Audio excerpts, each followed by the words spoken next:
Die, you sons of bitches. And then it got added to backwards compatibility on the Xbox One. And the Xbox One X version of it got enhanced, so it runs at 4K and has some cleaned up visuals and things like that. So it's like, you know what? That's also dirt cheap. I'll go pick up the Xbox One X version of the game, the Xbox 360 version of the game, and play it there. So I bought it twice on PC, once on PS3 and once on Xbox One or Xbox 360. What can I say? It's not the only game that I've done this sort of thing with, where I buy it multiple times, just because it's something that I really like. And it's not even my favorite. Like I said, Borderlands my favorite, and I played the shit out of that on.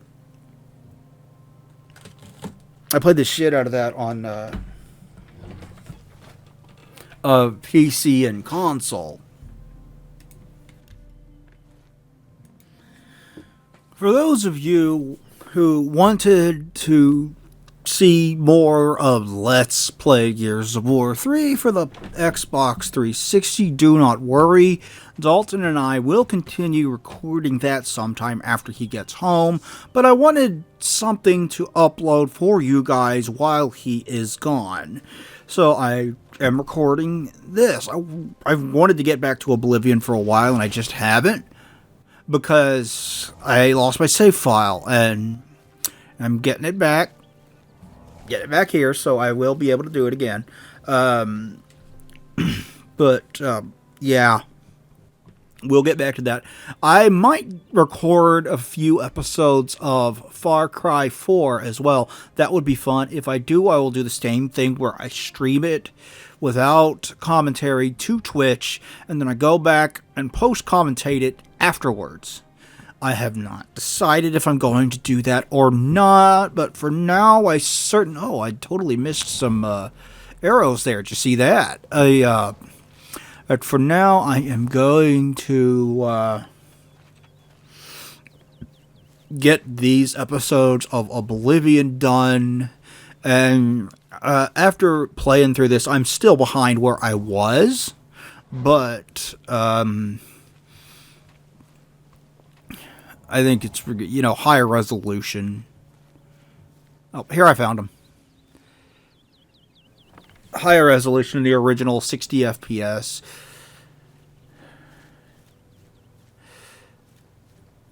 It kind of blurs with motion, but there's when you're streaming on Twitch, you can have to limit it to 6,000 kilobytes per second or 6 meg. For streaming, and that will limit how good the video can look. I would usually, if I was recording normal video, I would usually crank that up quite a bit more, like 20 or so, something along those lines,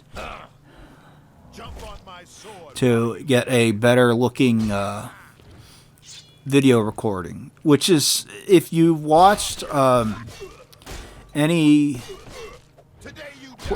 of the gameplay footage that I use for my lengthy analysis videos, that is what you've seen there. If you watch all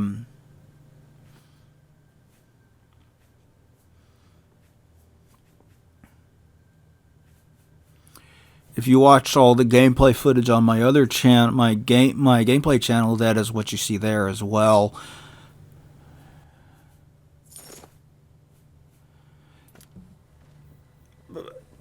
And all that gameplay looks pretty sharp. There's only so much I can do while I'm streaming Twitch. I could just bypass that entirely and not stream to Twitch, but I enjoy streaming. Even when I'm not doing audio commentary, I enjoy streaming. It's just fun. But it's even more fun when you have someone in your chat. If you've never streamed before, having someone to talk to while you're streaming is so much better and so much more fun. I love it. It's great. And I need to replace that cable I was talking about earlier, because I really want to record some Persona 2 Innocent Sin off of the PSP, and then I'll crop it and I'll upload it for you guys to check out. Man, this game is what? 17 years old now? How the hell is this game 17 years old? That blows my mind. It came out that long ago.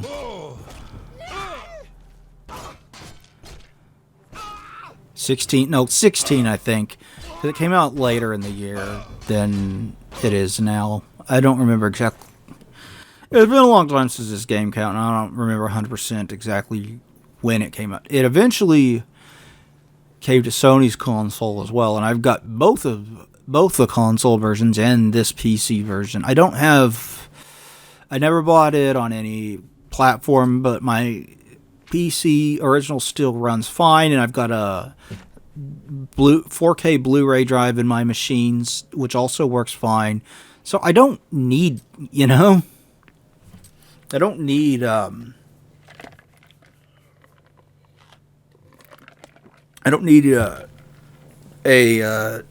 digital copy off of GOG or Steam or something. Although if you're going to play something older than this, if you're going to play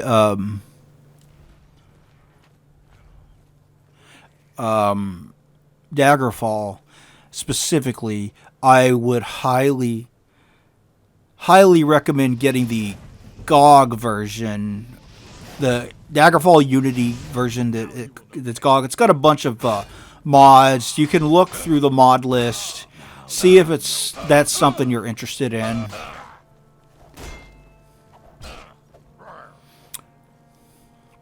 But that is the best and easiest way to play it, is Daggerfall Unity.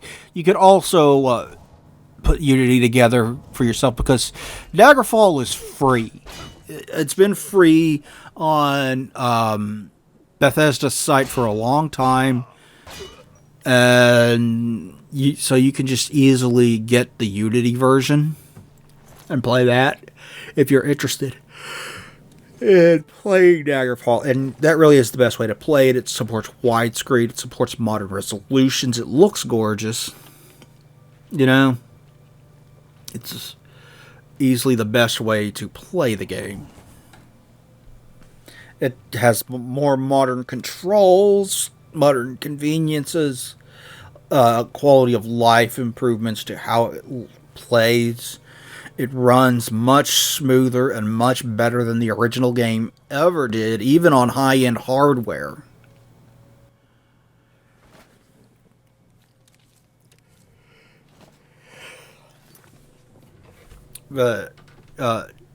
Daggerfall might be a little antiquated for some people, and I get that.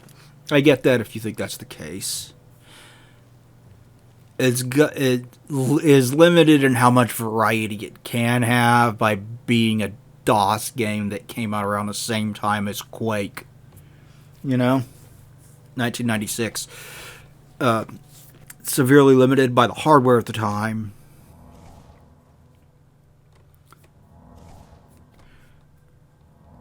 And what they were trying to do was, simply put, still is one of the most ambitious games ever. The original Daggerfall, the landmass in that game is roughly the size of the UK. In terms of just sheer size, it's about the size of the UK, and it's still one of the largest open worlds ever built, and you can spend forever exploring in that game. And it is fun. It is a lot of fun. I enjoy Daggerfall quite a bit. If you can get into it, you will find seemingly endless RPG depth in that game. So that's what you're looking for. You want a truly in-depth RPG. It is the most in-depth Elder Scrolls game as well as the largest, bar none. So if that's what you want out of your Elder Scrolls, and a lot of people do, that's Daggerfall, and I cannot recommend it highly enough. It is awesome.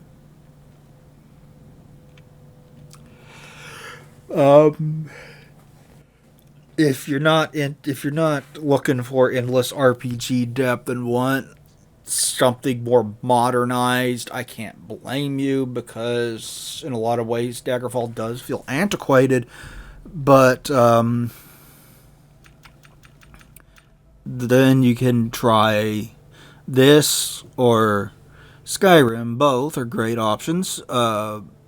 Morrowind is also antiquated to a lot of people because the combat feels clunky. Even when you understand how the combat works, it feels clunky. Like, it doesn't really, and even more so than this game, it doesn't really feel like your sword's making contact with the enemies when you swing it. It doesn't feel like there's any force behind your swing when you swing it.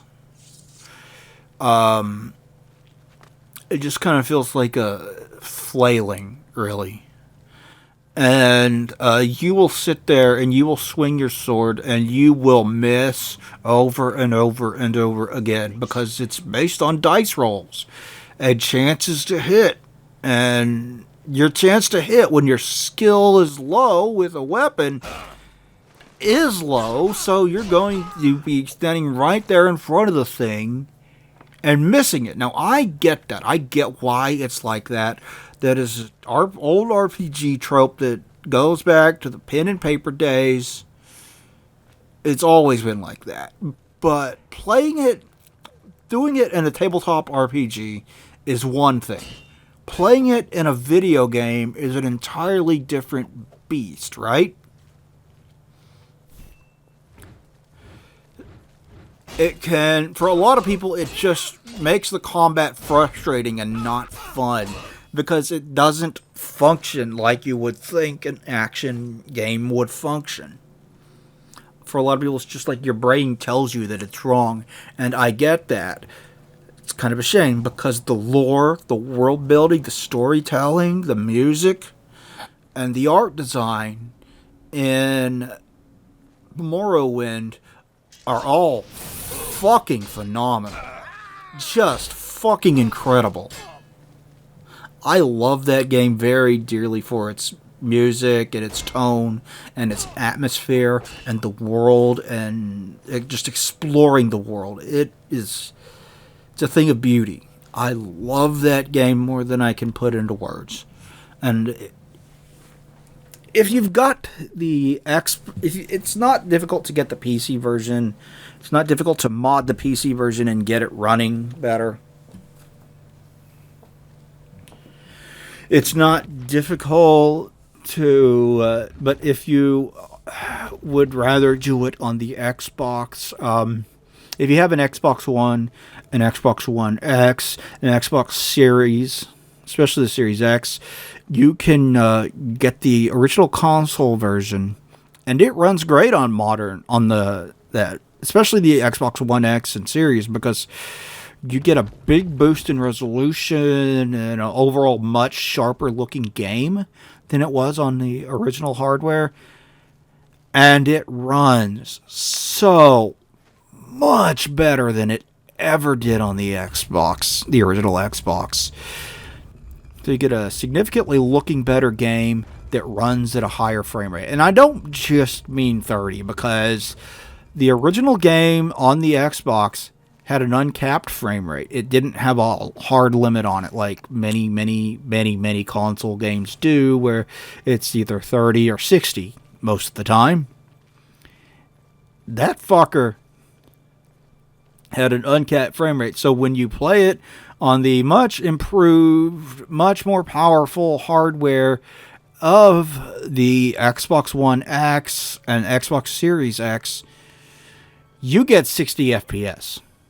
And it feels so much better to play that console port in that way than it ever fucking has before. It's kind of amazing. It turns what was objectively the worst way to play the game into a wonderful way to play it. Now, you don't get all the PC modding scene for widescreen support and things like that, but it still runs and looks significantly better and very, very close to high-res PC port. High-res on the PC. It gets so close to looking all identical to high-res on PC. I mean, if you, like, line them up side by side and look at them, you could still tell the difference. But it's so minor that if you just look at it at a passing glance or pick it up and play it, and you haven't played the PC version in a while, you're not going to notice. You're just going to go, oh, wow, this version looks and plays much better than it did on the Xbox. That was the first way that I actually played that, because that was the very first game that I got for the Xbox way back in the day. I remember I picked it up the exact same day the PlayStation Portable launched, because I had already paid that off. And I had a whole bunch of spare cash that I had been saving up. And I wanted to get the Xbox because Doom 3 was coming to it. And I wanted to try that version of Doom 3 because obviously I'm the fucking Doom dog. Of course I want to play Doom 3. I'm named after the fucking series. And in case you're wondering, I will eventually be Let's Playing that on the channel. Don't know when, but I will. This zombie is a fucking damage sponge.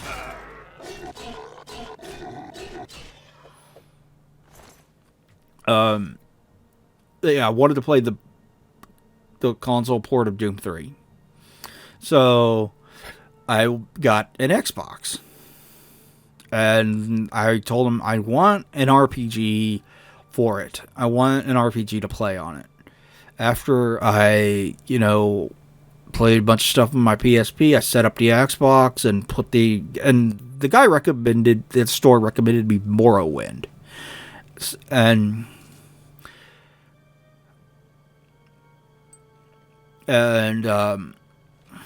I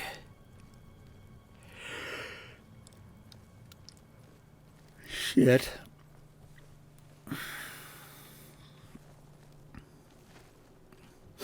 I bought that with my Xbox. It was a used Xbox and a used copy of Morrowind.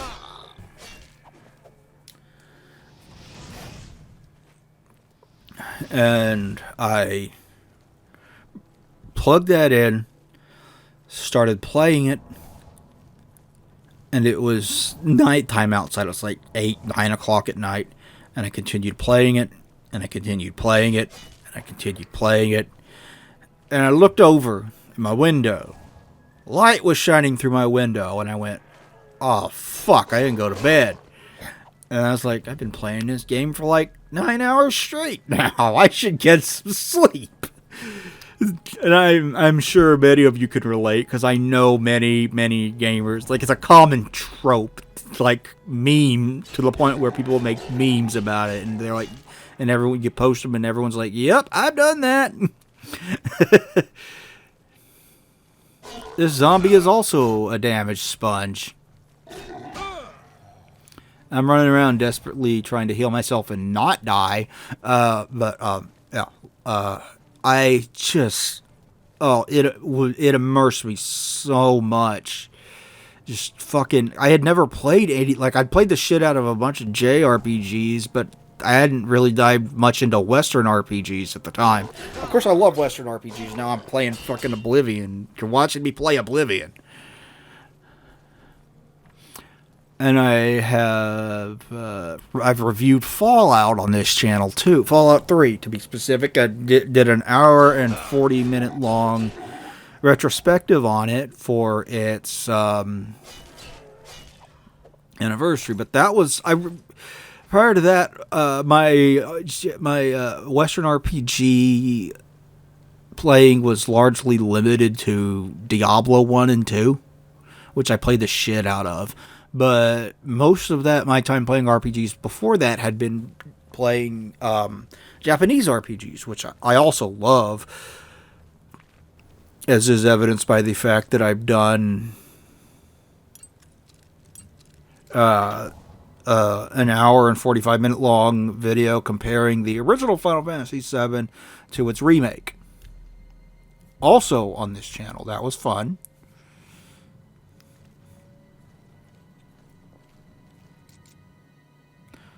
I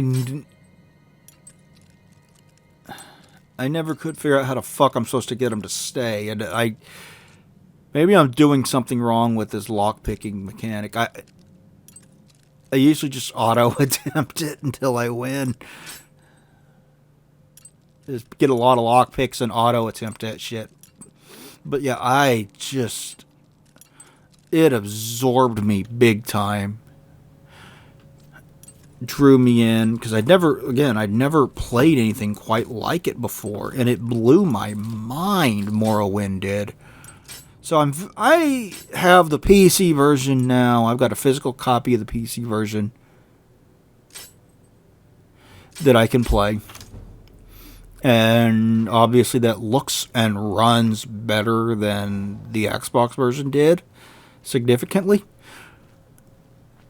But I can't deny having a certain nostalgia for that Xbox version from way back in the day, because it's where I first played it. You know. I had forgotten that the standard jump button is E in this game. Not the space bar. Space bar is to activate things. Jump is E, and I had forgotten that. So I kept hitting space bar to try to jump, and I was like, oh wait, no, that ain't it.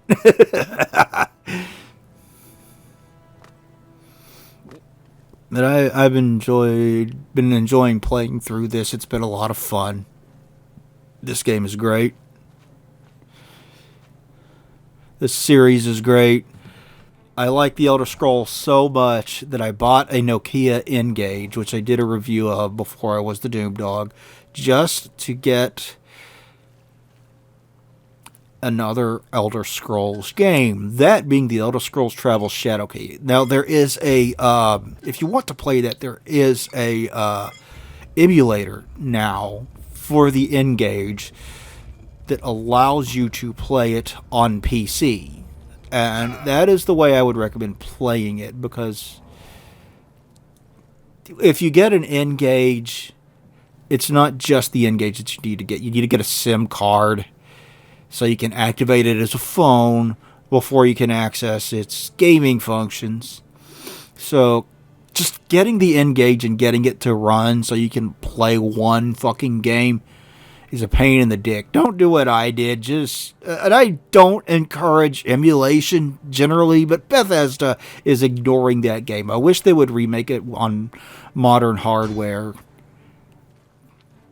but fat chance of that, right? And they're not making any money. Port it to Steam or something, Bethesda, please. So I have no qualm with telling you, go just get it that way. It's so much easier than trying to get a physical copy, which I have.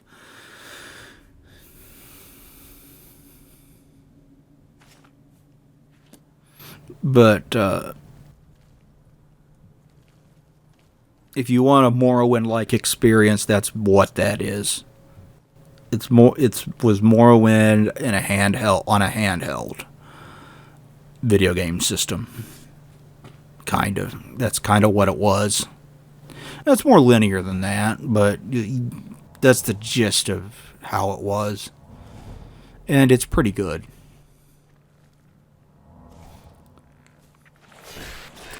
It's cool to have an Elder Scrolls experience in the palm of your hand. You guys remember that they were going to have an Elder Scrolls Travels version of Oblivion for the PlayStation Portable that eventually got canceled? That's such a shame, man, because there's plenty of gameplay videos out there on YouTube if you are interested in looking that up. And it's such a shame that that never got released, because I would have played the fuck out of that, because I love the PSP, as is evidenced by the fact that I did a retrospective video on the PlayStation Portable on this channel. If you haven't seen that, that was a lot of fun. That was fun to do.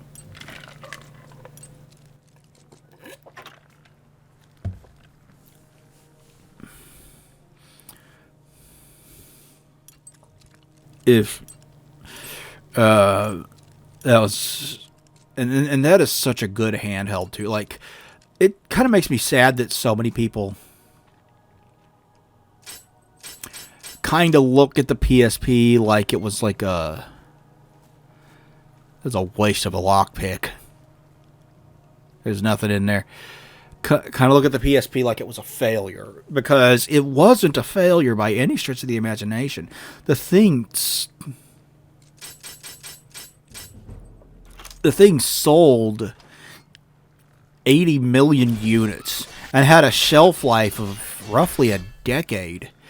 It was on store shelves for a long time, and it sold very well. So it shouldn't have been a surprise when Sony's like, let's try this again. And the shame that the Vita didn't get the same kind of support that the PSP did. I kind of want a Vita just so I can... there's a couple games on it that I wanted to play. Not many, because it didn't have that amazing of a library to begin with. But it also does PSP games, and I wanted to try PSP games on it. See how they handle. I could probably wonder if I can plug my Vita into my PlayStation 3 and transfer. Or did they remove that feature? I honestly don't know. I saw a thing that suggested that they did remove PlayStation Portable connectivity with it. I don't know, but I could not get it to transfer at all. As I mentioned earlier, it was a pain in the dick. This was a lot of fun, and I'm probably going to get this edited, not the same night that I'm recording, the night after. Not that that matters to you, but I really want to do some Arkham Asylum for you on my gameplay channel, so I'll probably hold off on editing this for a little bit, because I really want to play that.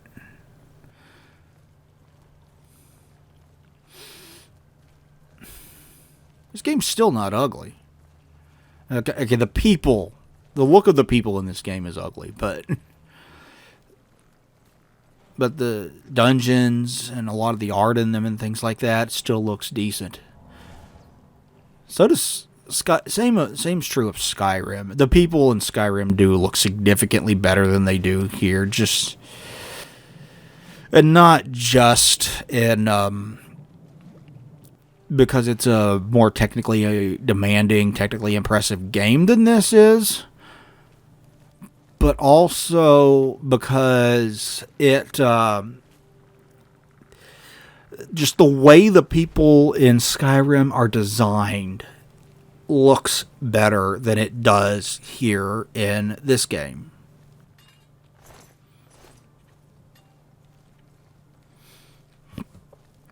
Like, they look like fucking potato people in this game, right? They don't really look like that in that game.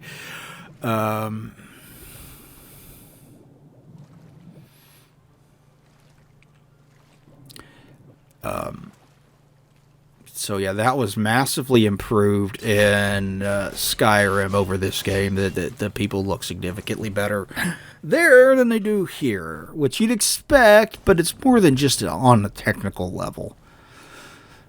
The people, the character models in this game were always kind of goofy looking, and it was the environments that were really mind-blowing at the time, more than the people.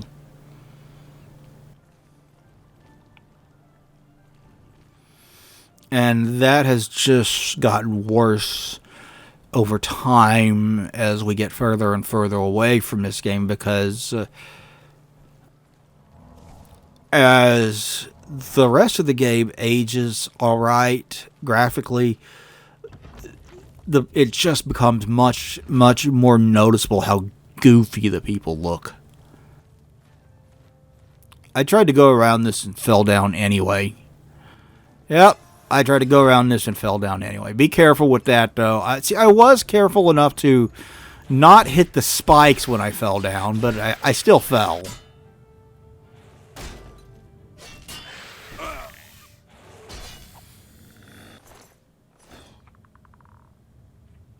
But I still fell.